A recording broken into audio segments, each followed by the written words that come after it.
pour ceux qui veulent voir les cours des précédentes années, c'est sur le site de la paroisse Saint-Eugène. Vous avez chaque année eu des différents thèmes et cette année, c'est la lecture suivie de cette Bible pour tous aux éditions Teki, récit de l'Ancien et du Nouveau Testament, revu par Monseigneur Cerfo, qui date de 1953, réédité en 1975 et puis en 2016. Donc, nous sommes à la page 70, la prédication de Jean-Baptiste. Jean-Baptiste avait été sanctifié avant sa naissance, lorsque la Vierge Marie alla visiter Élisabeth. C'est le Benedictus, c'est la prière de Zacharie, son père, qui, au moment où, à la naissance de son fils et à la circoncision de son fils, lui donne le nom de Jean-Baptiste, et il retrouve la parole après l'avoir perdue pendant 1 an, parce qu'il n'avait pas cru en l'annonce de l'archange Gabriel, qui lui annonçait qu'il allait avoir un enfant alors qu'il avait 80 ans et sa femme la même chose. Et donc, devant cette annonce toute particulière, il avait douté. Et tandis que la Vierge Marie, elle ne va pas douter, elle va demander comment ça va se passer. Parce qu'elle s'est vouée à une vie de prière. Toute l'attente du peuple juif se résume à ce moment-là. Et nous avons fêté le 2 février la fête de la présentation de l'enfant Jésus au temple.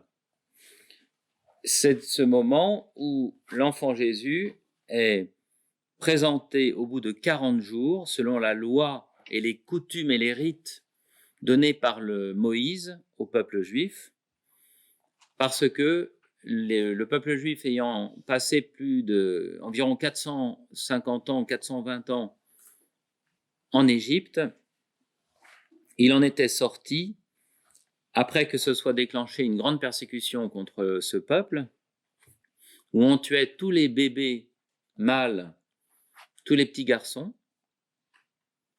et aussi parce que Dieu voulait que le peuple juif n'ait plus de contact avec l'idolâtrie égyptienne. Les dieux démoniaques de l'Égypte, comme ils ont eu contact avec les dieux démoniaques de la Babylonie. Et il va envoyer Moïse pour sortir son peuple d'Égypte, avec les 10 plaies d'Égypte. Ça, nous les avons vus dans les leçons précédentes. Je fais un résumé pour les nouveaux, un peu. Mais on ne peut pas tout refaire. Et donc, le peuple juif avait gardé ce qu'on appelle la promesse du Sauveur, la tradition adamique, dans la foi biblique, dans la foi chrétienne. Le pape Pie XII a rappelé que nous sommes monogénistes, c'est-à-dire que nous estimons que l'être humain vient d'un couple unique. Adam, homme historique, et Ève, femme historique. La preuve en est, de nos jours, c'est qu'on a le même ADN, quelle que soit l'association des acides aminés entre eux, nous avons tous les mêmes cellules. Et donc, nous venons d'une même espèce. La même nature humaine est en ligne directe, unique. Et si nous avons des cheveux lisses ou crépus, ou la peau plus ou moins, foncée, c'est totalement accidentel à notre ADN. C'est par division de familles et de peuples et de clans à travers les siècles. Et donc, cette profonde foi biblique dans l'origine unique de la nature humaine fonde ce qu'on appelle le péché originel, c'est-à-dire que Adam et Ève, créés dans la plaine du Tigre et de l'Euphrate, au jardin d'Éden, ont cédé à la tentation de Lucifer, qui était un ange, un pur esprit, d'être indépendants de Dieu, de déterminer eux-mêmes le bien et le mal, et d'être immortels. On a échoué en toutes ces matières, voyez, nous n'avons pas la science du bien et du mal, nous ne sommes pas immortels, et puis on n'est pas divin. Mais Dieu, lui, va dire à l'homme qu'il travaillera à la sueur de son front, il va dire à la femme qu'elle enfantera dans la douleur et que l'homme la dominera, c'est une conséquence du péché, et il dit à Lucifer que la descendance de la femme lui écrasera la tête. C'est la raison pour laquelle, lorsque l'enfant Dieu est né, on le représente en train d'écraser la tête d'un serpent. La Vierge Marie l'écrase et son enfant l'écrase. Une des plus belles représentations, c'est on voit la Vierge Marie qui écrase la tête d'un serpent et l'enfant Jésus qui a 8-10 ans, qui est en équilibre sur le pied de sa maman et qui écrase la tête du serpent à travers le pied de sa mère. Et donc, le peuple juif, lui, à partir des descendants d'Adam jusqu'à Noé, descendent, après le déluge, d'un des 3 fils de Noé qui est Sem. S-E-M. Vous avez Sem, Cam et Japheth. On dit que les Européens descendent de Japheth, que les Sémites sont restés sur place et que les descendants de Cam et de Canaan, les Cananéens, eux, sont partis plutôt vers l'Afrique. On dit que Noé, ensuite, serait parti vers l'Asie. Mais ça, c'est une tradition orale un peu lointaine. Et que les peuples asiatiques connaîtraient, il y a un vocable qui donne comme leur ancêtre Noé. Et donc, ces peuples, ces enfants, les familles s'étendent, et à un moment donné, ils sont nombreux et vont être retentés par le péché originel. Donc, ils vont faire la tour de Babel. Donc, on peut penser que c'est Babylone en Irak. Et Dieu empêche l'homme de la terminer, malgré son intelligence architecturale basique, parce qu'à l'époque, il n'arrivait pas à faire des tours, donc il faisait des bases énormes, et ensuite des étages moins grands, pour que ça soit très haut. Et donc, il divise les langages. Babel, ça veut dire la division, la confusion. Et à partir de cette tour de Babel, les descendants de Noé ne se comprennent plus et partent. Dans les descendants de Sem, vous avez Héber, qui donnera le peuple hébreu. Et le descendant d'Héber, vous avez Abraham, qui lui se trouve en Chaldée, l'Irak actuel.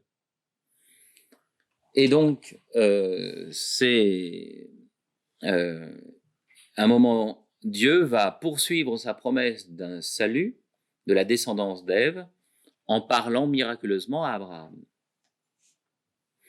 Abraham va quitter la Chaldée pour aller finalement en Terre Sainte, s'installer près de la ville de Salem, qui deviendra Jérusalem, prendre un petit territoire qu'il achète, parce que c'est un grand berger qui a 300 bergers avec lui, enfin c'est un grand propriétaire de troupeaux, et il a 300 bergers à ses ordres, Abraham, c'est un chef de tribu, et Dieu lui renouvelle la promesse qu'il va être à l'origine de la perpétuation, de l'espérance et de la foi. Et nous avons des écritures très anciennes du fait de la découverte, par exemple, des manuscrits de la mer Morte. Et force est de constater qu'Abraham était un homme qui a existé. Et on se demande comment il y a des écritures aussi anciennes qui disent « tous les peuples de la terre te connaîtront ». Et là, actuellement, il y a environ, avec la tradition synagogale, mais ils sont environ 20 millions, 15-20 millions, les chrétiens, qui sont environ 1,5 milliard, 2 milliards, et les musulmans, qui sont environ un peu plus d'1 milliard, ça fait quand même du monde sur Terre qui se recommande d'Abraham. C'est une belle réussite. Alors on va dire que c'est par hasard, mais enfin quand même. Voyez. Et donc les descendants d'Abraham vont attendre le Messie et le Sauveur, et donc je passe. À un moment donné, vous avez Abraham, Isaac son fils, Jacob, qui prend le surnom d'Israël parce qu'il a une rencontre avec un ange qui se passe de manière extrêmement virile. Il demande la bénédiction de l'ange le fait attendre et le bénit finalement dans un combat avec lui, un combat spirituel, mais un combat aussi physique, puisque l'ange avait fait un corps d'emprunt. Hein, les anges sont de purs esprits, ils n'ont pas de matière. Lorsqu'ils se font voir, ils font des hologrammes ou des corps d'emprunt, ils concentrent de la matière. Leurs corps sont probablement creux, hein, il n'y a pas d'organes à l'intérieur, mais il faut que nous puissions les voir pour sentir la rencontre. Ça peut être une voix, mais ça peut être aussi une apparition. Et donc, Israël, lui, Jacob Israël, ses 12 enfants vont être jaloux d'un des 12, Joseph, qui sera presque tué et vendu à des marchands d'esclaves vers l'Égypte. Et c'est là que, ensuite, lors des 7 années de vaches maigres, après les 7 années de vaches grasses, une famine de 7 ans, les descendants d'Abraham vont rejoindre Joseph en Égypte, dont il est devenu le Premier ministre, et ils vont rester environ 420 ans en Égypte. Ensuite, Moïse va les tirer de l'esclavage d'Égypte et aussi du danger d'idolâtrie, ce qui fait que Abraham, à la descendance d'Abraham par Moïse, va se libérer de l'Égypte dans une nuit qu'on appelle le passage du peuple juif de l'Égypte vers la Terre Sainte, ou le passage de l'ange, puisque la Pâque, le mot Pessar, c'est le passage, l'ange passe, punit les Égyptiens d'avoir tué les petits garçons juifs depuis des années, d'avoir fait des milliers de morts. Et donc, tous les premiers-nés égyptiens, des hommes et des animaux, meurent dans cette nuit du passage de l'ange. Et c'est un agneau d'1 an tout blanc, mâle, qui, lui, représente les enfants morts des Juifs et les futurs enfants du peuple juif et le Sauveur, l'agneau de Dieu, innocent. Ils mettent le sang sur les portes de leur maison. L'ange exterminateur passe devant toutes les maisons des Juifs, n'intervient pas pour les Juifs qui ont le sang de l'agneau sur leurs portes. Mais qu'est-ce que signifie ce passage historique assez impressionnant?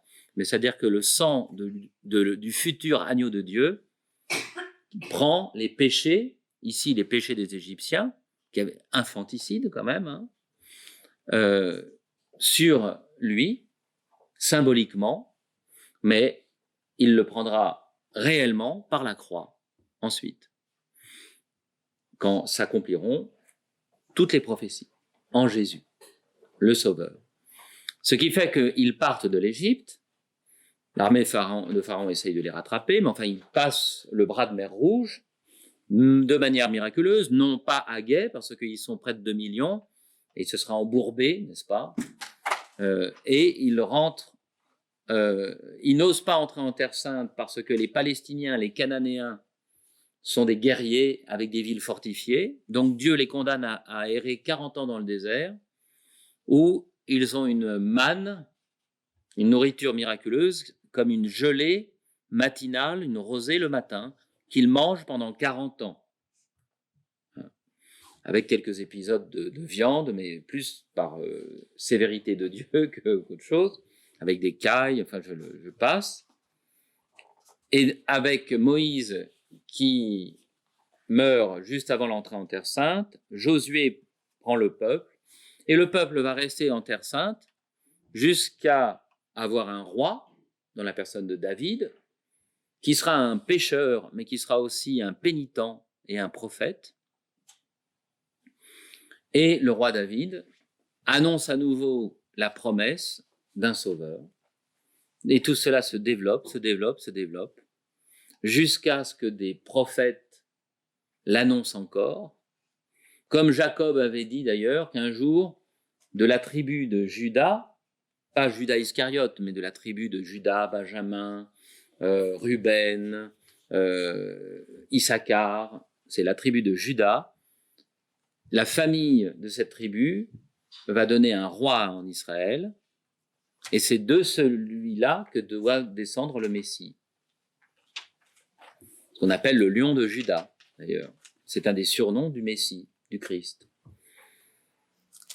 Et donc, les prophètes l'ont annoncé, Isaïe, Jérémie, Daniel, et nous sommes à l'accomplissement. Des bergers juifs, donc je ne sais pas si vous vous rendez compte, Abraham, c'est environ 1500 ans, 1700 ans avant Jésus-Christ, Moïse, c'est 1200 ans avant Jésus-Christ, les prophètes comme Isaïe ou Daniel, c'est 600 ans avant Jésus-Christ environ, et voilà l'accomplissement des prophéties. Ils ont attendu, et les bergers, un ange, puis une légion d'anges, des milliers d'anges, chantent la gloire de Dieu, gloire à Dieu au plus haut des cieux, et le Messie est né. Alors, à la même époque, vous avez un prêtre, donc de la tribu de Lévi, qui assure le culte devant le coffre doré, recouvert de plaques d'or, un coffre en bois qu'on appelle l'Arche d'Alliance, où se trouvent à l'intérieur les 10 commandements donnés par Dieu à Moïse sur le mont Sinaï, le bâton d'Aaron qui avait fleuri, un pot de cette manne, de cette rosée, solide, de cette gelée, dans une petite amphore, et ces 3 signes de la miséricorde de Dieu et de la loi sont dans l'Arche d'Alliance, et c'est devant l'Arche d'Alliance qu'on peut offrir l'agneau pascal. Le peuple se répand dans toutes les villes de Terre Sainte, mais lorsqu'ils offrent l'agneau pascal une fois par an pour la fête de Pâques, ils doivent être devant l'Arche d'Alliance. Sinon, ils prient ailleurs, mais on n'offre pas de sacrifice ailleurs que là où se trouve l'Arche d'Alliance. C'est très exigeant comme culte. Et c'est la famille d'Aaron, de la tribu de Lévi, qui assure les sacrifices. Ses neveux, les Lévites, aident les prêtres. Et donc, nous nous retrouvons avec Zacharie, qui est devant l'Arche d'Alliance, le roi David, mourant, ayant demandé à son fils Salomon de construire un temple pour y mettre l'arche, qui était auparavant dans des tentes avec des peaux de bêtes teintes, des bases en argent, des bases en bronze, le Saint des Saints. Voilà que Zacharie, prêtre, entre dans le Saint, là où il y a les parfums, les pains de proposition, les 12 pains cuits chaque jour en l'honneur des 12 tribus d'Israël, l'encens offert sur l'autel des parfums, mais il ne peut pénétrer dans le Saint des Saints avec un rideau qu'une fois par an, avec le sang des sacrifices. Et là, l'archange Gabriel lui dit, c'est accompli. L'homme va avoir le sauveur, tiré de ton peuple. Et alors lui, il n'y croit pas, parce que le signe qui lui est donné, c'est qu'il aura un enfant. Et alors qu'il est âgé. Cet enfant, ça sera Jean-Baptiste, et son épouse Élisabeth est une cousine éloignée de la Vierge Marie, qui elle vit à Nazareth. Et Gabriel, lui, annonce à Marie qu'elle sera la mère du Messie. La Vierge Marie ne refuse pas, ne doute pas, comme Zacharie, mais comment cela se fera-t-il? Parce que j'ai fait le vœu de chasteté, je ne connais pas d'homme, en hébreu c'est je n'aurai pas de commerce avec un homme, même si elle est mariée, de fiançailles, mariage avec Joseph. Avant d'être dans la même maison, il y avait une première cérémonie, Hein, c'est un mariage en 2 étapes en Orient, des fiançailles très solides, comme un mariage, et puis la fête où la femme rentre dans la maison du mari. Et Joseph, lui, donc, comment dire, elle dit, je ne connais pas d'homme. Donc, comme elle est mariée, elle sait très bien comment on fait les enfants, donc ça veut dire qu'elle ne voudra pas de commerce charnel avec son époux, par arrangement des prêtres du temple, qui savaient sa volonté de se consacrer à la prière et qui connaissaient Joseph comme un saint homme qui respecterait l'intention de son épouse. Même si c'était très original, puisque toutes les femmes juives voulaient avoir des enfants pour perpétuer le peuple. Et là, Gabriel lui dit, mais ça se fera par l'opération de l'Esprit Saint. L'enfant va naître, Joseph va voir son épouse enceinte et voudra la répudier, mais en fait, l'archange Gabriel lui parlera en songe pour lui dire d'accepter la Vierge Marie. La Vierge Marie, elle, était allée voir sa cousine Élisabeth pendant 3 mois, puisqu'elle était enceinte de 6 mois, au moment où elle a l'Annonciation. Et quand elle va voir Élisabeth, Élisabeth lui dit qu'elle est la mère du Seigneur. Voilà, cette histoire sainte résumée en 10 minutes, en 22 minutes. Et donc, pour vous dire que nous arrivons à un point historique assez impressionnant, c'est le peuple juif nous donne son Messie, à nous tous les autres peuples différents autour d'eux. Et donc, Jean-Baptiste va grandir, il va très tôt, vers peut-être, on dit 4 ans, 5 ans, 7 ans, partir au désert pour devenir un ermite et prier. Prier à un tel point qu'il sera l'ami de l'époux, c'est-à-dire qu'il considère le Sauveur, le Messie du peuple juif, comme l'époux. Parce que dans la Sainte Écriture, Dieu se compare à un époux très souvent. Et vous verrez que Jésus prend des paraboles où il dit « Un roi voulait marier son fils, célébrait le mariage de son fils. Et lui-même fera son premier miracle lors d'un mariage, parce qu'il est l'époux de la nature humaine. » C'est pour ça qu'il n'est pas marié, Jésus, puisqu'il est marié avec tout le monde.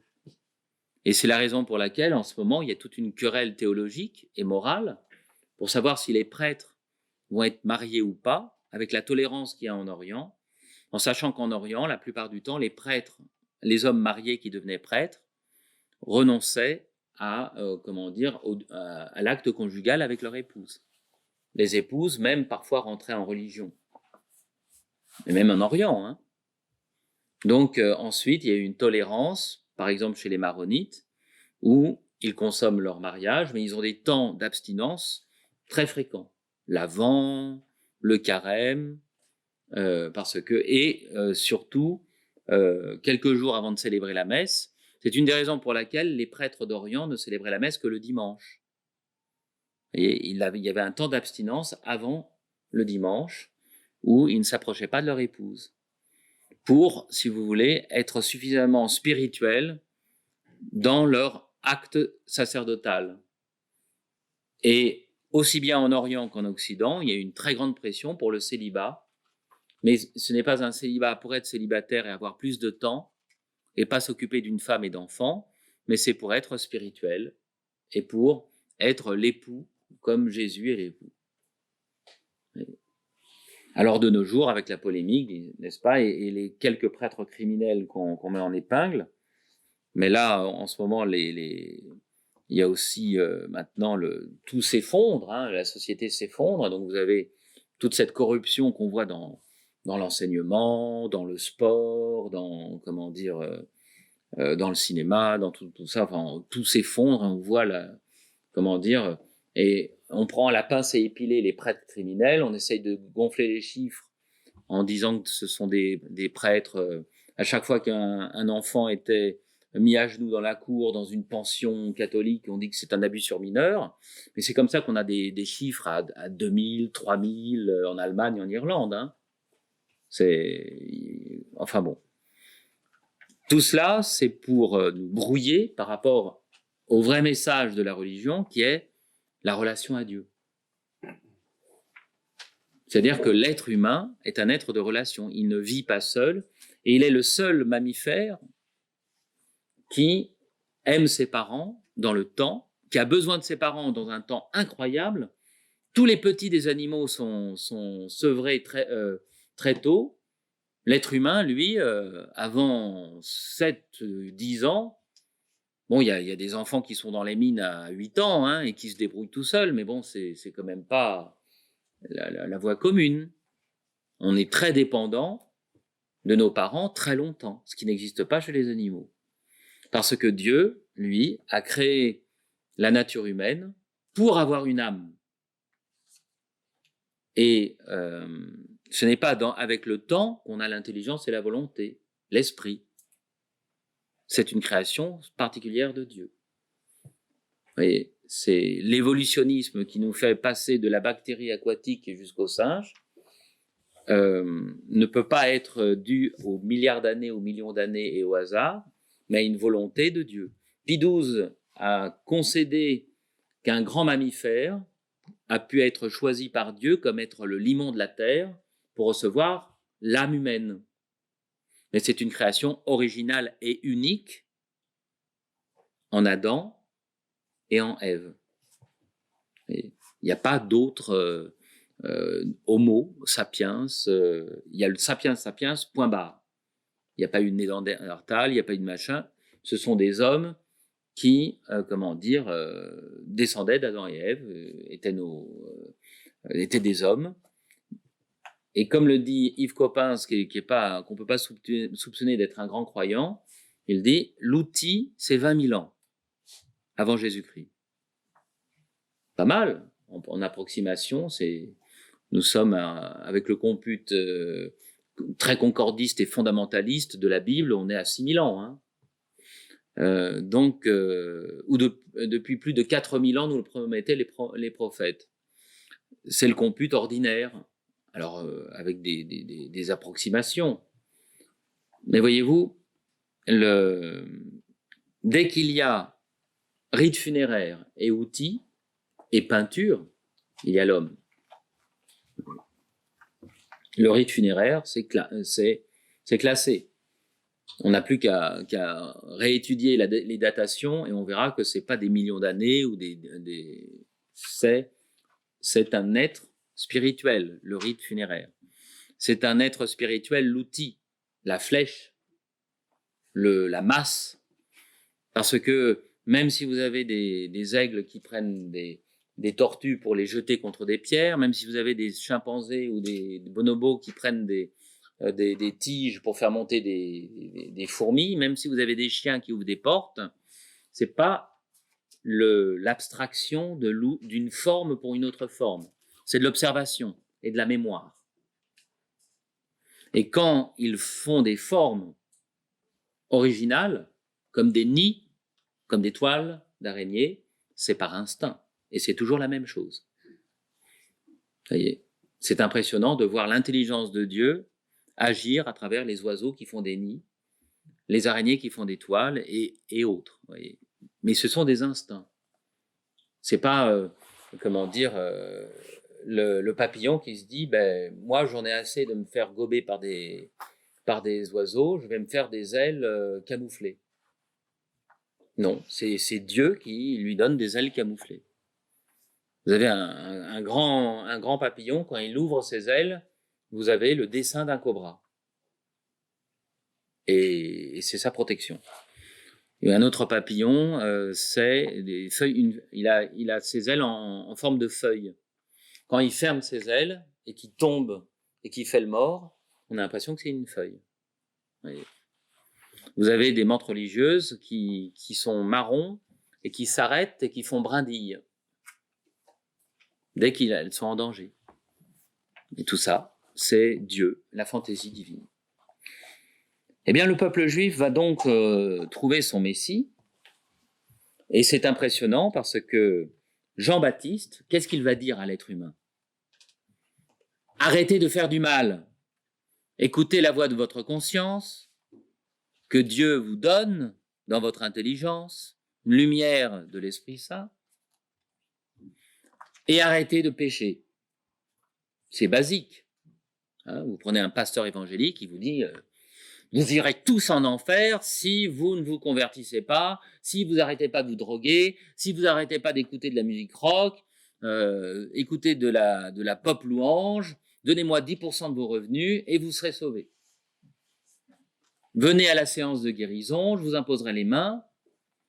Si vous avez un cancer, priez, hein, mais venez pas à la séance de guérison, j'y arrive pas. Le cancer, j'y arrive pas, ou je sais pas, les paraplégiques, tout ça, c'est difficile. Ou alors, vous venez avant et puis on s'arrange. Hein, vous venez dans un fauteuil roulant et tout, je vous donnerai 5% de la séance. Bon. Je vous dis ça parce que je suis en querelle, n'est-ce pas, avec les séances de paroles de connaissance et de charisme de guérison. Donc on verra bien si j'ai tort et si je suis en fait un scribe et un pharisien, ou si en fait ce sont les prodiges que le Christ avait annoncés. Parce que quand vous avez un charisme de guérison, normalement vous allez à Jeanne Garnier ou dans un service de soins palliatifs et vous pouvez au moins en guérir un. Vous voyez ce que je veux dire? Mais si vous ne faites que des séances de guérison où tout le monde arrive et vous êtes pris par l'ambiance et vous avez toute une suggestion, vous avez des gens qui ont mal au dos et qui ont plus mal au dos, ou des gens qui ont de l'arthrose et leur arthrose, se libère. Vous voyez, mais enfin, si vous voulez le charisme de guérison pour de l'arthrose, vous avez une dame qui avait une arthrose, elle pouvait presque plus, ouvrir une porte ou écrire. Et puis maintenant, que quelqu'un qui avait le charisme de guérison lui a posé la main dessus, maintenant elle coud. Elle a repris la couture. Voilà. Donc en fait, ma vocation c'était ostéopathe. Mais si vous voulez, il y a quelque chose qui ne va pas. Et donc les miracles, fondamentalement, c'est pour la conversion. On n'est pas toujours guéri physiquement. Mais Saint Jean-Baptiste n'a fait aucun miracle corporel. Par contre, les gens se convertissaient de manière incroyable. Alors lui prêchait de manière très virile. Il était doux avec les soldats qui pillaient. Il était doux avec les prostituées. Il était doux avec les voleurs. Et il était très très sévère avec les pharisiens, avec les observants, mais qui avaient fini par, si vous voulez, pécher dans leur coin. Par exemple, Jésus leur reprochera de vouer leur argent au temple. Vous voyez, comme ça, à ma mort, tout mon argent ira au temple. Et lorsque leurs parents étaient malades, ils disaient « Ah, mais mon argent il va au temple, je ne peux pas le dépenser pour mes parents. » Voilà. Et là, Jésus leur dit « Vous êtes des hypocrites. » Alors, qu'est-ce qui va se passer?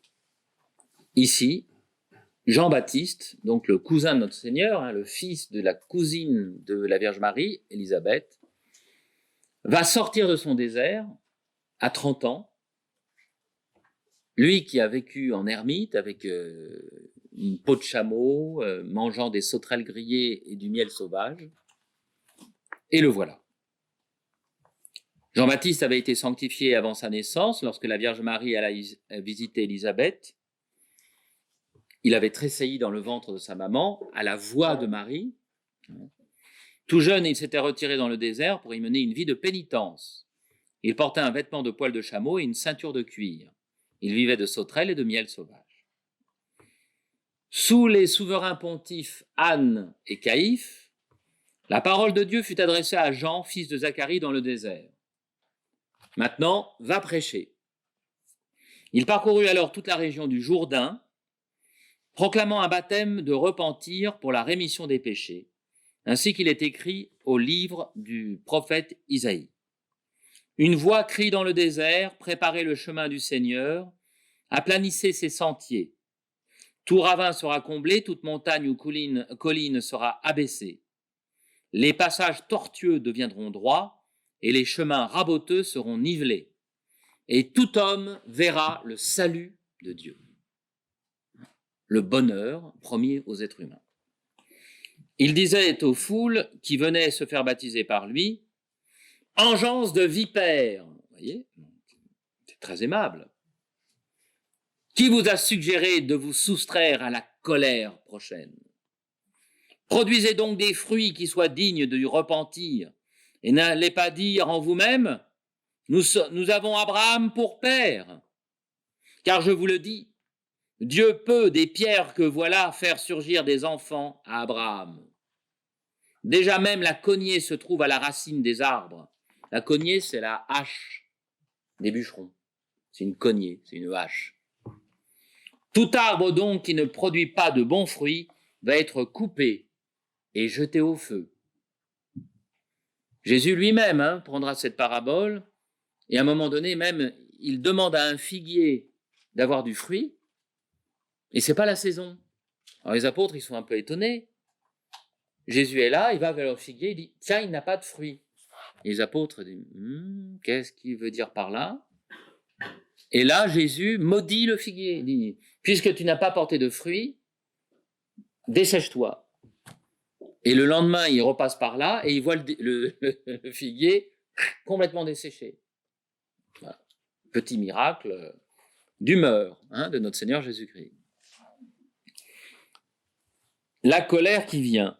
Et les Juifs, comme d'ailleurs actuellement certains chrétiens, parce qu'ils vont à la messe tous les dimanches, par exemple, mais aussi des personnes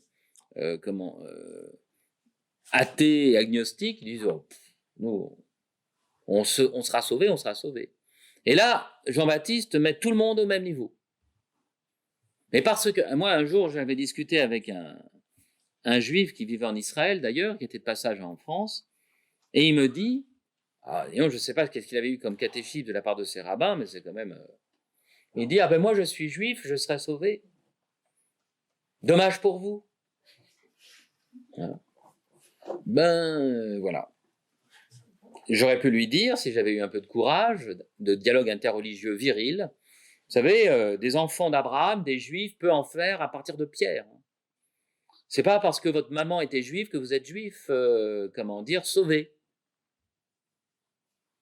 Le vrai juif, c'est celui qui prie, qui aime et qui fait le bien et qui regrette le mal qu'il fait. C'est pour ça que saint Paul dit c'est fini, il n'y a plus ni juif ni non-juif. Nous sommes le véritable Israël. Bon, alors comme j'ai au moins 5 synagogues dans le quartier, si je commence à aller leur dire en fait c'est moi qui suis juif, ça va mal se passer. Oui. Mais mes plus grandes joies, c'est de baptiser des juifs, parce que c'est leur Messie, historiquement. Ils nous l'ont transmis, parce que tous les premiers chrétiens sont des juifs, et ensuite, ils n'ont pas voulu rester dans leur peuple et leur ethnie, et ils se sont mariés et dissous dans les peuples dans lesquels ils étaient. Et je demandais à un rabbin quelle était la différence entre un juif orthodoxe et un juif libéral. Il m'a donné 2 exemples ahurissants. Il m'a dit, quand une femme devient prosélyte et est considérée comme juive, les progressistes, les libéraux, considèrent que les enfants sont juifs.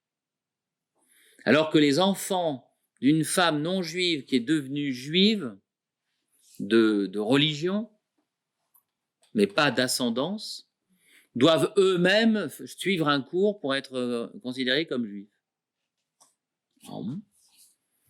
Et puis, deuxième exemple, les Cahen, les Cohen et les Can sont considérés comme des Lévites et même de la famille d'Aaron.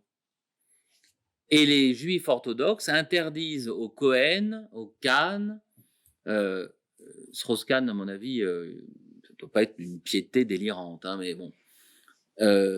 Cohen, Can, les Cahen, de se marier avec des non-juives. Parce que du coup, ça coupe la descendance sacerdotale. La matrice de la femme n'étant pas juive. waouh! Je dis, ben c'est...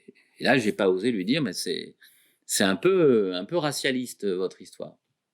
Par rapport au nouveau sacerdoce qui a offert aux Gaulois, aux Saxons, aux Aïrois, aux Nigériens, aux Chinois, aux Brésiliens, aux Argentins, aux Péruviens. Enfin, vous avez des prêtres de toutes les nations. Et des hommes, excusez-moi mesdames, parce que Jésus était un homme. Voilà. Raison principale. Ensuite, comme le peuple était dans l'attente et que tous se demandaient en eux-mêmes si Jean ne serait pas le Sauveur, l'envoyé, le Messie, il prit la parole et il leur dit : « Pour moi, je baptise avec de l'eau, mais il en vient un qui est plus puissant que moi, et je ne suis pas digne de délier la courroie de ses chaussures. Lui vous baptisera dans l'Esprit Saint et le feu. » Voilà ce que disait le prophète Isaïe dans son chapitre 40, verset 3. « La voix crie dans le désert, préparez la voie du Seigneur, rendez droits les sentiers de notre Dieu. » Et Jésus dira de Jean-Baptiste que c'est celui qui avait été annoncé par Isaïe. Maintenant, le baptême de Jésus. Qu'est-ce qu'un baptême ? C'est être plongé dans l'eau. Donc pourquoi on est plongé dans l'eau ? Pour se laver, mais aussi pour se noyer. Être plongé dans l'eau et pas pouvoir respirer, c'est se noyer, c'est mourir. Et donc le baptême a deux sens, purification et purification d'une vie de péché. Comme on lave ses mains, mais on ne noie pas ses mains en général, vous n'allez pas maintenir vos mains sous l'eau jusqu'à ce qu'elles ne puissent plus respirer, parce que elles vont être, comment dire, il va y avoir, comment ça s'appelle là, quand quand la peau devient avec des rides, n'est-ce pas, des rides d'hydratation excessive, mais vos mains ne mourront pas. Par contre, si vous avez la tête sous l'eau, au bout de 3 minutes, vous aurez des petits problèmes, et voilà. Et c'est la raison pour laquelle le baptême était un signe de mort et de résurrection. Et donc, Jean le Baptiste plongeait. Alors, il y avait Moïse qui avait donné des indications de purification avec l'eau. Les musulmans actuellement en usent encore. Hein. Avant de prier, il faut qu'ils se lavent les mains et jusqu'au coude, hein, qu'ils se lavent la tête. Tout cela vient de des traditions bibliques. Et donc, ici, les pharisiens, qui eux avaient multiplié, alors là, ils avaient tout. Hein, pour se moquer des pharisiens, on dit que leur maison était des piscines, hein, donc ils avaient toujours de l'eau, une cuve d'eau, parce qu'ils se lavaient tout le temps, ils faisaient tout le temps des purifications pour être purs devant Dieu. Voyez. Et donc, si Saint Jean-Baptiste, qui lui est de tribu sacerdotale en plus, hein, il est lévite, et il est de la famille d'Aaron, Jean-Baptiste. Hein. La Vierge Marie est lévite par son cousinage, et elle est de la tribu de Juda par son père. Je crois, du côté d'Anne, c'est Juda, et du côté de Joachim, c'est Lévi. C'est l'inverse. J'aurais dû réviser pour ce soir, puisque Élisabeth, c'est plus de quel cousinage est Élisabeth, et si c'est du côté de Anne, la maman de Marie, ou si de ce côté de Joachim. Mais elle est elle-même de la tribu de Juda, et elle est de la tribu de Lévi. On a dit, mais comment ça se fait qu'ils se sont mariés dans deux tribus différentes ? Ils se sont mariés entre deux tribus différentes. Et donc, les pharisiens demandent à Jean s'il est le Messie, s'il est le prophète, s'il est le prophète Élie qui est revenu, et dit, je ne suis ni Élie, je ne suis ni le grand prophète, je ne suis pas le Messie. Mais alors, qui es-tu ? Je suis un prophète. Le dernier, celui qui annonce le Messie. Et Jésus vient. Alors imaginez, Jésus, lui, il n'a fait qu'un seul miracle moral, c'est qu'il connaît toute la Sainte Écriture à 12 ans. Et qu'il peut, avec les scribes et les pharisiens, avec les docteurs de la loi et avec les prêtres du temple, poser des questions et répondre. Et eux sont complètement dépassés. Ils ont passé toute leur vie à étudier la Sainte Écriture. Il y en a un qui est là, qui a 95 ans. Il a toute sa tête encore. Moi, je connais des gens qui, à 103 ans, servaient le thé, comment dire, au goûter à des gens qui venaient les voir. Hein. Je l'ai vécu. Monsieur, il s'appelait Robert Saint-Martin. Sa femme est morte à 97 ans. Lui à 103 ans. Ils ont fêté leurs 75 ans de mariage. Et donc, imaginez un vieux prêtre qui est là et il voit un enfant de 12 ans qui en sait plus que lui. C'est miraculeux, je suis désolé. Oui. Eh bien, quand Marie et Joseph arrivent, il dit, mais nous étions inquiets, ça faisait 3 jours, hein, entre le vendredi saint, samedi saint, dimanche de Pâques. Ça fait 3 jours qu'on te cherche et on avait de la peine, ton père et moi. Et là, Jésus leur dit, mais pourquoi vous étiez inquiets? Ne savez-vous pas que je dois être aux affaires de mon père?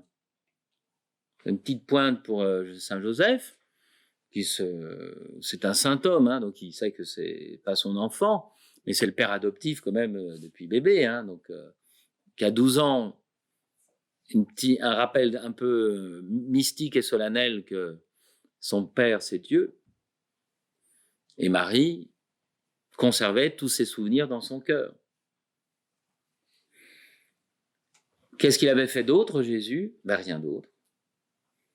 Sauf qu'il était le soleil de Nazareth. Hein. Tout le monde savait qu'il était plein de bonté, plein de bienveillance. Enfin, c'était le fils de Joseph, du charpentier. Et alors, certains veulent qu'il soit parti en Inde, qu'il ait été initié par des sorciers vaudous. Non.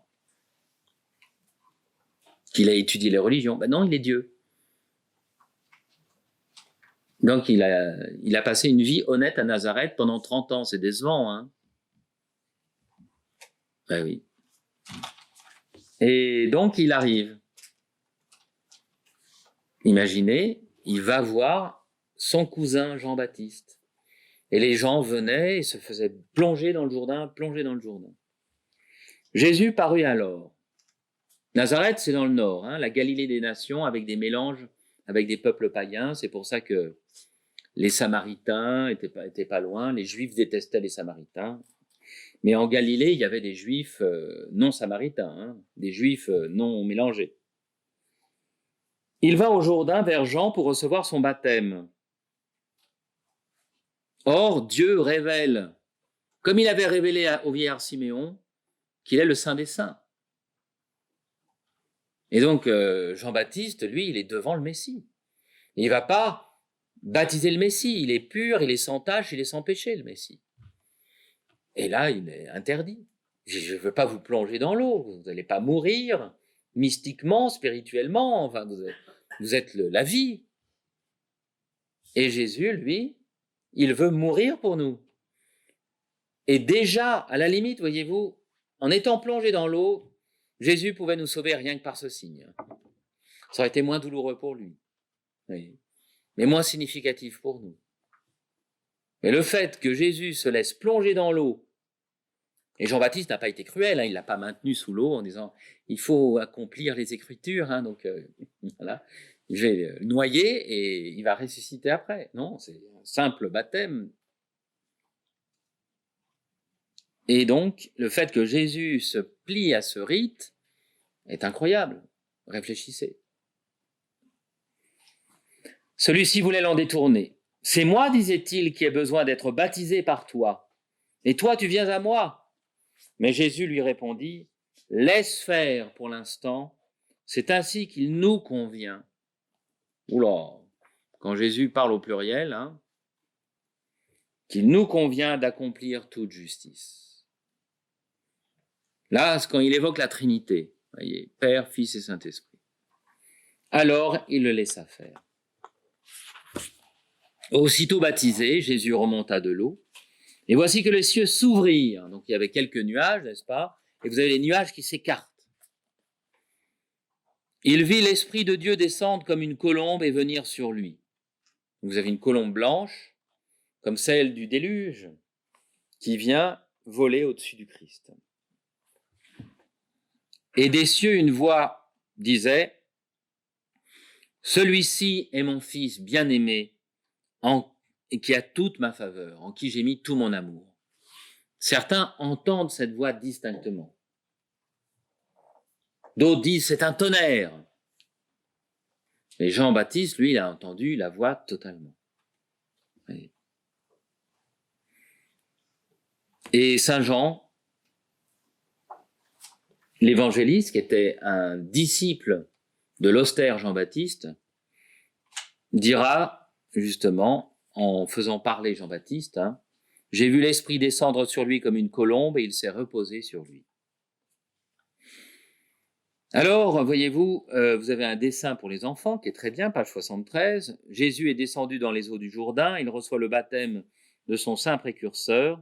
Le Saint-Esprit plane au-dessus sous la forme d'une colombe, à droite des témoins de cette scène. Plus que les disciples de Jean, tout ça. Et là, on le baptise à l'occidental. Mais non. Jésus a été plongé dans le Jourdain. D'ailleurs, c'est la raison pour laquelle l'eau du baptême, avec la coutume et la tradition, elle est bénie, sanctifiée à la veillée pascale. Mais si vous rapportez authentiquement de l'eau prise du Jourdain, eh bien, on ne la bénit pas. Parce que le Christ ayant été plongé dans ce fleuve, même si les philosophes du soupçon disent pareil, tout passe, on ne se baigne jamais dans le même fleuve, ce Jourdain a été sanctifié. Et, voilà. Et donc, quand vous avez de l'eau du Jourdain, vous pouvez l'apporter et on baptise avec cette eau du Jourdain sans la bénir. Et là, voyez-vous, il passe tout de suite à la tentation du Christ. Et il y aura les appels des apôtres. Jésus fut conduit au désert par l'Esprit Saint pour y être tenté par le diable. Il jeûna pendant 40 jours et 40 nuits, après quoi il eut faim.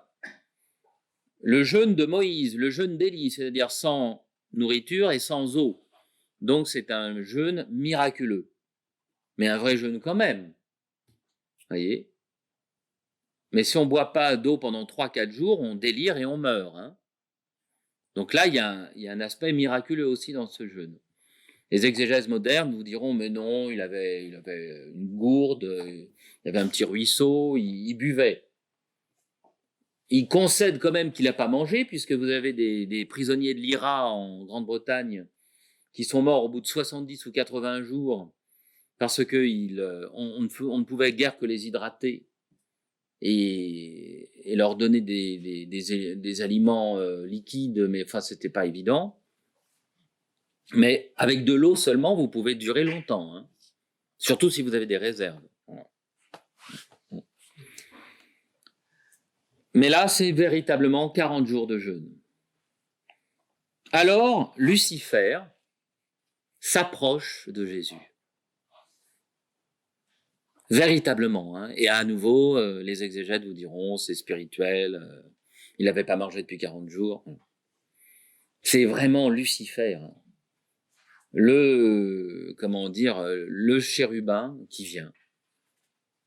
Parce que, voyez-vous, pour Lucifer, la divinité du Christ sera toujours cachée. Il ne pourra y croire que par une foi informe, sans charité. Voyez ? Mais la divinité du Christ lui est cachée. Elle lui sera révélée. Il y croit par intelligence et par, si vous voulez, dans un cadre d'une malice qui nous échappe. Voyez ? Mais là, il l'observe. Il dit, ah ça, c'est le sauveur. Alors, c'est celui qui va m'écraser la tête. Donc, il scrute les Écritures, il scrute les paroles des prophètes, écrites ou pas écrites, parce que lui, il connaît toutes les paroles. Imaginez le puits de science qu'est Lucifer de toute la Sainte Écriture. Il est là, il observe. Il le voit prier. Alors le tentateur l'aborda et lui dit, « Si tu es le Fils de Dieu, au sens propre, au sens figuré, au sens abstrait, ordonne que ces pierres se changent en pain. » Mais Jésus lui dit, « L'homme ne vit pas seulement de pain, mais de toute parole qui sort de la bouche de Dieu. » Bon, il a une maîtrise de ses passions absolument extraordinaire, et il n'abuse pas de sa sainteté en demandant à Dieu, ou de lui-même, de transformer de la silice en blé cuit, et du pain. Ce qui est pas mal, hein. Mais vous savez, créer les éléments du vin avec des atomes d'hydrogène et d'oxygène, c'est pas mal non plus, parce qu'il y a beaucoup de carbone et plein d'autres éléments dans du vin que de l'eau. Et c'est un acte divin, créateur, miraculeux. Le diable l'emmena alors à la ville sainte, à Jérusalem, le plaça sur le faîte du temple, au pinacle du temple, tel que restauré et agrandi par Hérode. Donc, je sais pas, il était à 30 mètres au-dessus du sol. Et lui dit, « Si tu es le Fils de Dieu, jette-toi en bas, car il est écrit, il donnera pour toi des ordres à ses anges, et ils te porteront dans leurs mains, de peur que ton pied ne heurte quelque pierre. » Jésus lui dit, « Il est encore écrit, tu ne tenteras pas le Seigneur, ton Dieu. » Donc, vous-même, dit, eh ben, je vais jeûner pendant 40 jours, l'Esprit Saint va m'assister. Non, on ne met pas Dieu à l'épreuve de choses qui sont dangereuses pour notre santé. Lorsque par esprit de pénitence, vous avez les chrétiens qui se flagellaient, comme on s'en est bien moqué dans le Da Vinci Code par rapport à ceux qui se font des pénitences avec ce qu'on appelle une discipline, des petits fouets en corde. Les franciscains se donnent la discipline. Sainte Thérèse de l'Enfant Jésus se donnait la discipline. C'est-à-dire qu'ils mortifiaient leur nervosité, leur corps, leur sensibilité pour les pécheurs. Pour eux, si tant de fois ils avaient des élans de colère, vous voyez, vous vous mettez en colère, vous avez envie vraiment d'insulter quelqu'un, vous voyez, qui vous a exaspéré. Et là, vous avez votre mère qui arrive et qui vous donne une gifle, à vous décrocher la tête. Ça vous calme. Vous êtes là, vous n'avez plus envie de crier. Voilà. Vous voyez, il y a quelque chose dans la douleur physique qui calme, c'est vrai. Mais pour pas que ça soit du sadomasochisme, l'Église ne veut pas qu'il y ait de sang. On ne doit pas se frapper jusqu'au sang. Alors vous avez aussi des silices, c'est-à-dire des habits en laine crue, qui vous grattent, qui vous, vous avez des bandes de laine. Certains ont rajouté des petites pointes en fer. Mais ça ne doit pas normalement vous faire saigner, ça doit vous piquer. Vous voyez. Voilà. Alors, je vous donne un exemple très cru. Vous avez quelqu'un qui est tenté par des vidéos pornographiques sur Internet, n'est-ce pas? Il est là, il ouvre son ordinateur, il clique une fois, il clique deux fois, machin. Et là, tout d'un coup, vous avez quelqu'un qui est derrière lui et qui lui donne un coup sur la tête. Eh ben, il a moins de pulsions, il y a un truc. Quoi.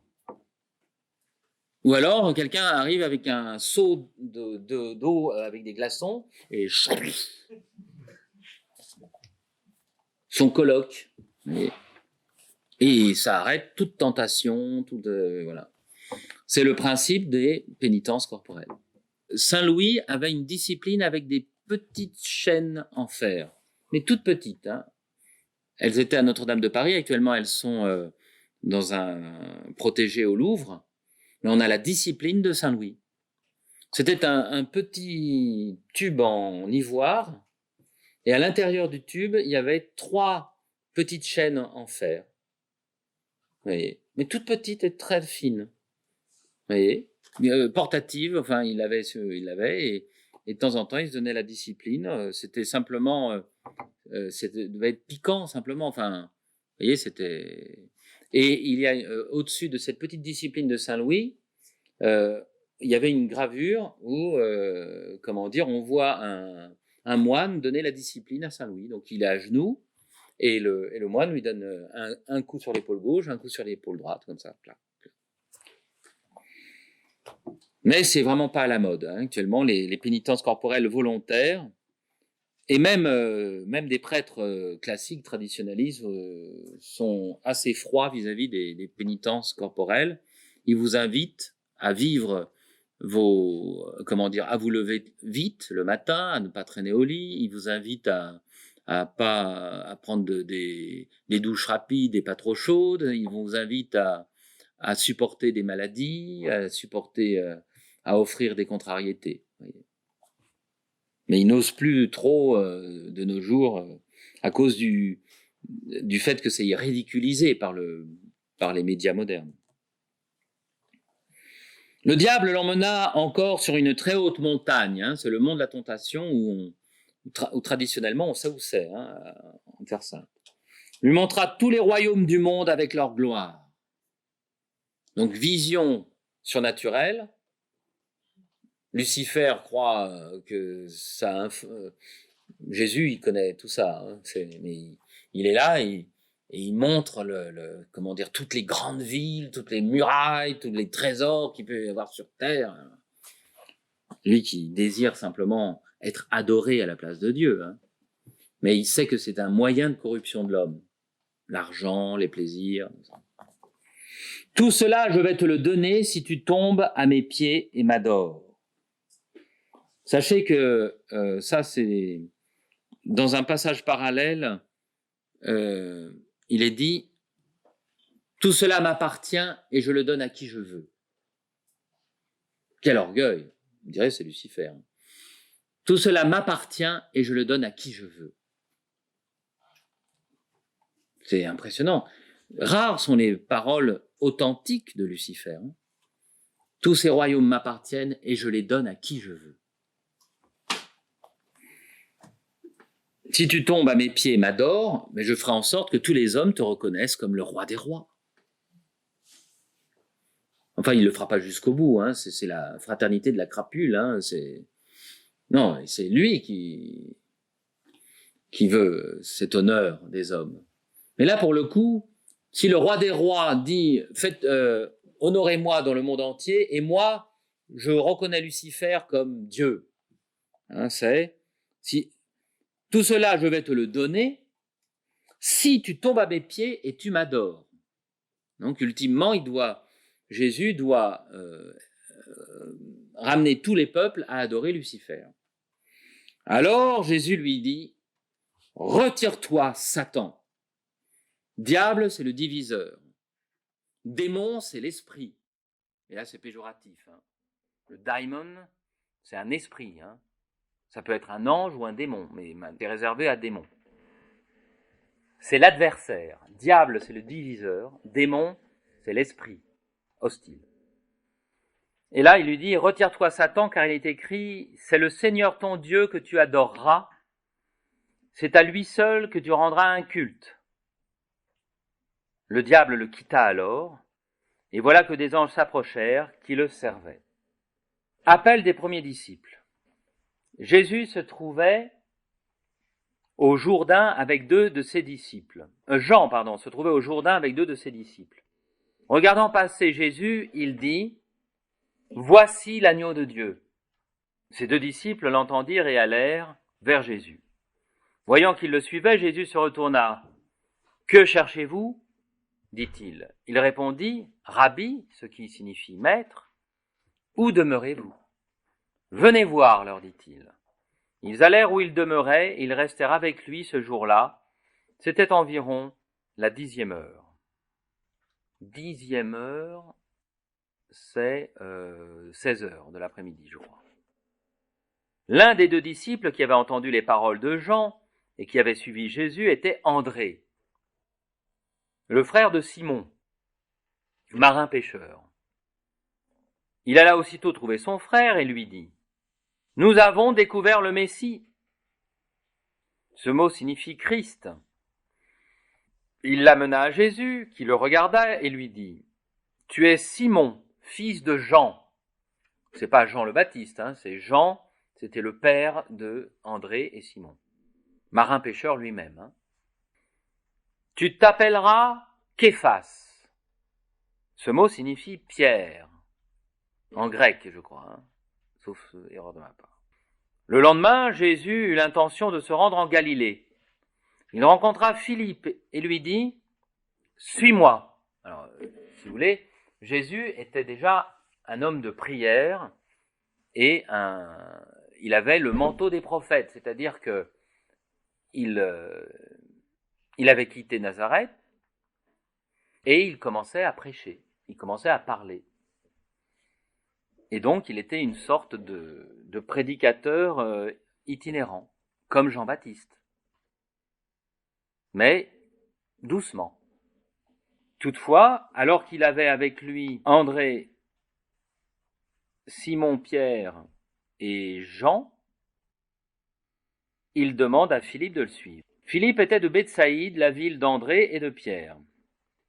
Philippe rencontre Nathanaël, un ami, et lui dit « Nous avons trouvé celui dont Moïse a parlé dans la loi et qu'ont annoncé les prophètes. C'est Jésus, le fils de Joseph, de Nazareth. » Alors ce qui est très beau, c'est le résumé de ces hommes qui n'étaient pas totalement incultes. Hein. On en rajoute de nos jours pour dire, vous vous rendez compte, ils étaient pauvres, idiots et stupides. Donc, vous voyez, c'est quand même miraculeux que l'Église vienne de là. Oui, oui, c'est sûr. Sauf que Jean était un pharisien, comment dire, et donc il a étudié et il faisait, qu'est-ce qu'il faisait, Jean? Il était pêcheur pour sa subsistance. Paul, qui avait étudié auprès des grands maîtres d'exégèse pharisiens, lui, il cousait des tentes de bédouins.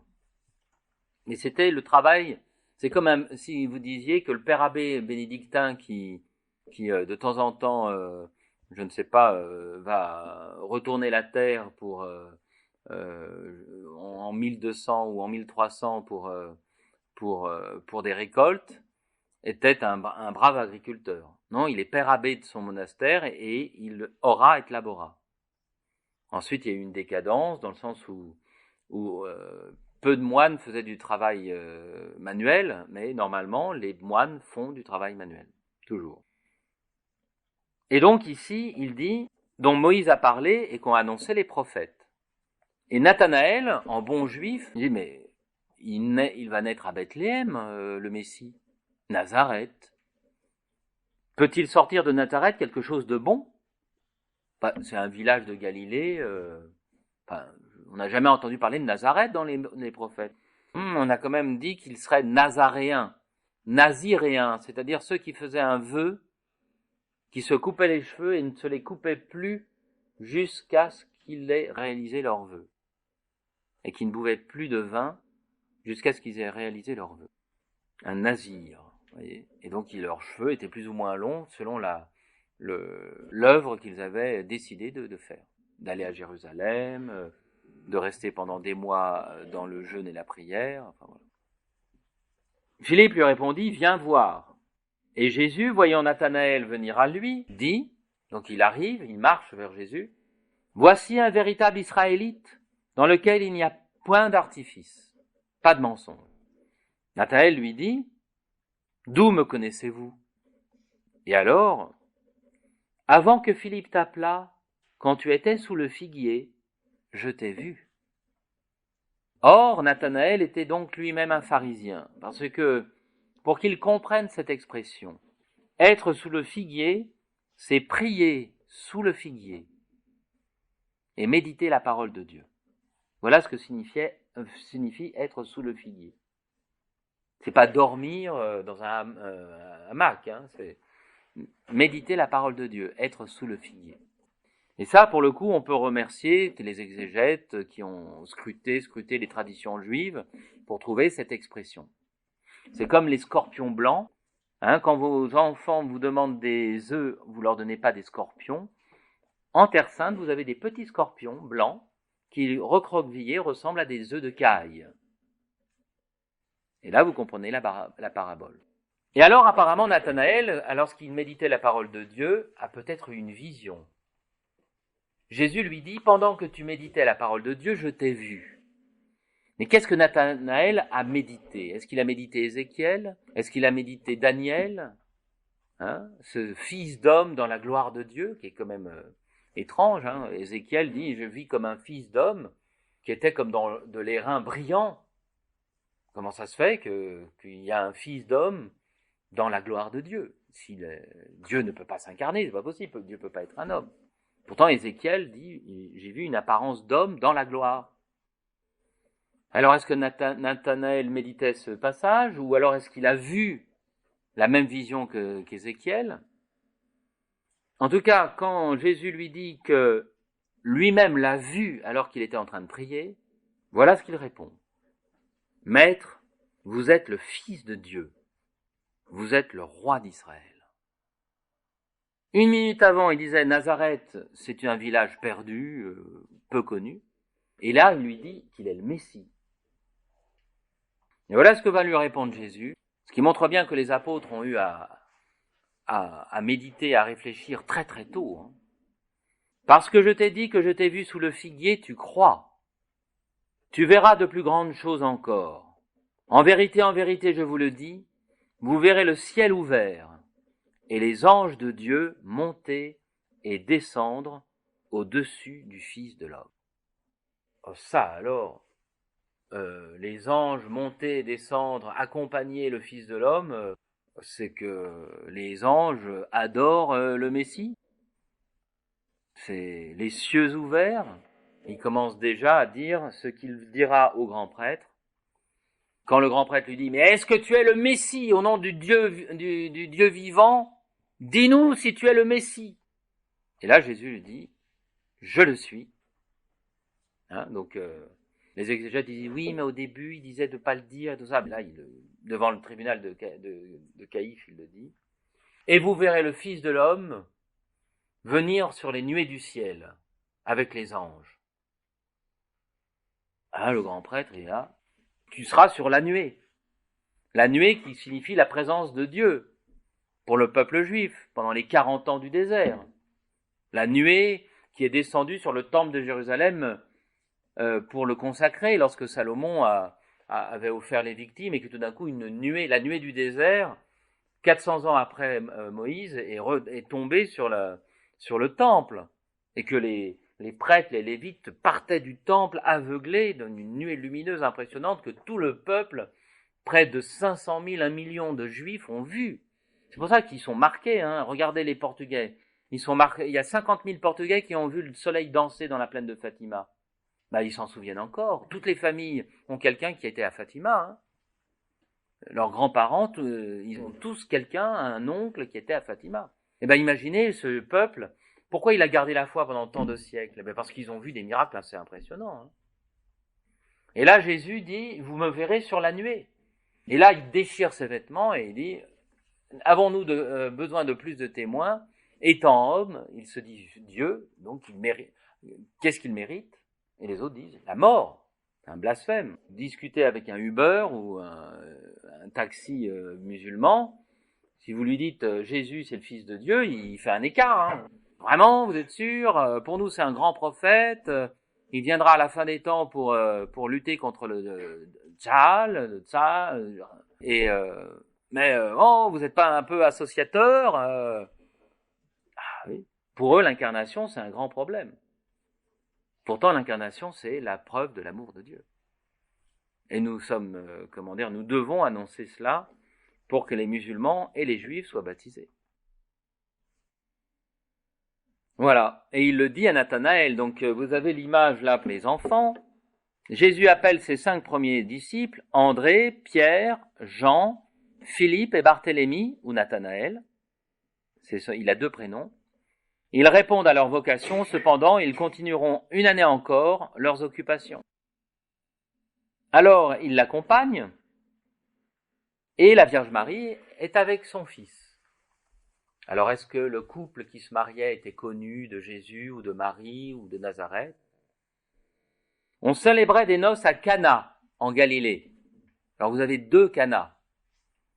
Vous avez un Cana qui est le plus célèbre, et puis vous avez un Cana qui se trouve plus un peu plus proche, enfin non, au plus haut du côté du Liban. Vous voyez, et ils disent c'est là, c'était là, c'était là, c'était là. D'ailleurs, ils ont une tradition comme quoi la Vierge Marie s'est reposée près d'un chêne. Et c'est vrai, dans ce village qui s'appelle Cana, mais qui est au Liban, eh bien, cet arbre est vénéré comme l'arbre de la Vierge. Et quand ils sont arrivés pour le mariage, avant le mariage et tout ça, ils se sont reposés dans une grotte et tous les fiancés de la région viennent se recueillir dans cette grotte. Et voilà, en l'honneur de la Vierge Marie, qu'ils soient chrétiens ou musulmans. Parce que Jésus est un grand prophète. Mais Mahomet retire la croix. Jésus a été substitué et n'est pas mort sur la croix. Et il retire la divinité du Christ. Mais il le replace comme venant à la fin des temps. Vous voyez, donc c'est une hérésie presque chrétienne, l'islam, vous voyez. Presque, puisque on n'est pas dans la divinité du Christ. Mais il y a un mélange de l'Ancien Testament et du Nouveau Testament, en l'an 620. Et d'ailleurs, mais peut-être est-ce une pierre d'attente si un jour il y a un conflit avec les islamistes, les occidentalistes, tout ce que vous voulez, et que, la Vierge Marie, je ne sais pas, intervient pour convertir les musulmans. On verra bien. Puisqu'elle est apparue à Guadalupe, qui en arabe veut dire les fontaines lumineuses, parce qu'avec l'occupation de l'Espagne pendant des siècles, il y a des mots arabes en espagnol. Guadalupe, c'est un lieu en Espagne, et quand ils sont allés en Amérique du Sud, à côté de Mexico, il y avait le lieu-dit Guadalupe, parce que les Espagnols donnaient les noms de leur village, de leur lieu-dit, et c'est là que la Vierge Marie apparaît. Guadalupe, c'est de l'arabe. Hein. Ensuite, Lourdes, c'est de l'arabe. Ça veut dire rose, fleur. C'est un dignitaire musulman qui s'est converti. Et Fatima, c'est de l'arabe.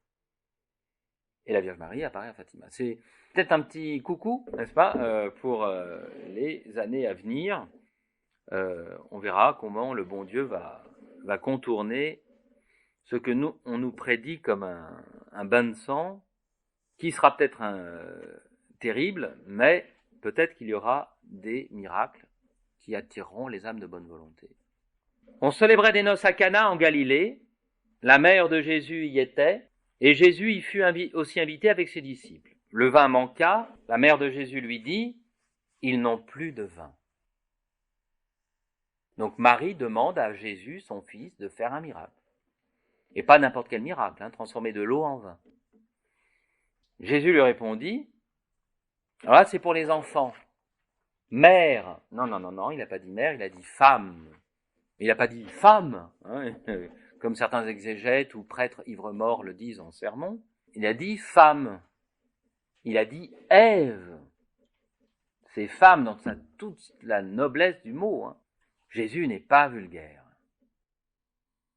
Femme, en quoi cela nous concerne-t-il? Mon heure n'est pas encore venue. Et il y a une autre traduction, parce qu'elle est... Qu'y a-t-il entre toi et moi? Et à mon avis, c'est la plus logique avec femme. Ève. Nouvelle Ève, qu'y a-t-il entre toi et moi pour que tu me demandes de mourir? Et la Vierge Marie, c'est son fils, elle va souffrir quand elle va voir son fils mourir pour nous. Mais elle veut aussi le salut du monde. Et donc, là, elle dit à son fils de se révéler. Joseph vient de mourir, hein. Il est mort juste avant le baptême au Jourdain. Avec Marie et Jésus. Hein. Il est le patron de la bonne mort. Parce que mourir entre la Vierge Marie et Jésus, je pense qu'on ne peut pas mieux mourir. Mais son père adoptif est mort. Imaginez la peine qu'il a dû avoir, lui qui a eu de la peine pour Lazare. Hein, imaginez la peine de Jésus quand il a vu son père adoptif mourir. Moi, je pense qu'il l'a préservé de la corruption du tombeau pendant les 3 ans. Parce que quand vous avez Sainte Bernadette qui, 25 ans après sa mort, avec le corps encore souple, je pense que pour son père Joseph, le bon Dieu a dû mettre ce qu'il fallait. Mon heure n'est pas encore venue, mon heure c'est ma mort. Donc c'est tout à fait direct. Et la Vierge Marie n'est pas là en disant « Oh, mais les exégètes modernes me disent que je suis bête comme une oie et que j'ai dit ça comme ça pour faire plaisir aux fiancés. Mais de quoi parles-tu, ton heure ?» Il n'y a pas de montre. Donc la Vierge Marie ne relève pas. Ça veut dire qu'elle continue et qu'elle sait ce que veut dire son fils quand il parle de l'heure. Sa mère dit au serviteur, faites tout ce qu'il vous dira. Et là, elle force la main de son fils. Elle force la main de Dieu. Or, il y avait là, destinées aux ablutions des Juifs, 6 auges de pierre, qui contenaient chacune 2 ou 3 mesures, 50 à 100 litres. Jésus leur dit, remplissez d'eau ces auges. Ils les remplirent jusqu'au bord. Puisez maintenant, leur dit-il, et portez-en au maître d'autel, au maître du festin. Et ils en portèrent, dans une amphore, dans une coupe, mais justement on pense que c'était plus que des amphores, l'origine, l'eau qui est utilisée. Le maître du festin goûta cette eau changée en vin, et ignorant d'où venait ce vin, tandis que les serviteurs qui avaient puisé l'eau le savaient bien, il se tourna vers l'époux. Donc là, il était en train de goûter du Romanée Conti, alors que normalement, le vin de l'époque, c'est une pâte. C'est du vin, c'est du jus de raisin fermenté, extrêmement chargé, plus que du Porto, très lourd, et qu'on diluait avec de l'eau avant de le boire. On mixtait avec de l'eau. Donc c'était pas on mettait des aromates, on mettait parce que c'était parfois du vinaigre, on mettait de la cannelle, on mettait plein de choses dedans. Donc là, il goûte un vin pur. Là, il dit, je connais pas. L'usage est de servir d'abord le bon vin. Et puis, lorsqu'on est gris, qu'on a la langue chargée, lorsqu'on a bien mangé, le moins bon. Mais vous avez réservé le meilleur jusqu'à maintenant. Il se tourne vers le fiancé, enfin vers le mari et les époux qui viennent de se marier. Mais en fait, il devrait se tourner vers le Christ. Donc, qui est le véritable époux de ce mariage? C'est Jésus. Et Saint Jean-Baptiste disait, quand j'entends la voix de l'époux, moi je suis l'ami de l'époux se réjouit. Et que Jésus fasse son premier miracle dans un mariage, c'est le mariage mystique, c'est l'incarnation. C'est absolument extraordinaire. Tel fut à Cana en Galilée le premier miracle de Jésus. Il manifesta sa gloire, et ses disciples crurent en lui. Après cela, il descendit à Capharnaüm avec sa mère, ses frères et ses disciples, mais ils n'y demeurèrent que peu de jours. Voilà, donc je m'arrête ici, et nous verrons après se dérouler tout le Nouveau Testament par évangile. Avez-vous des questions ?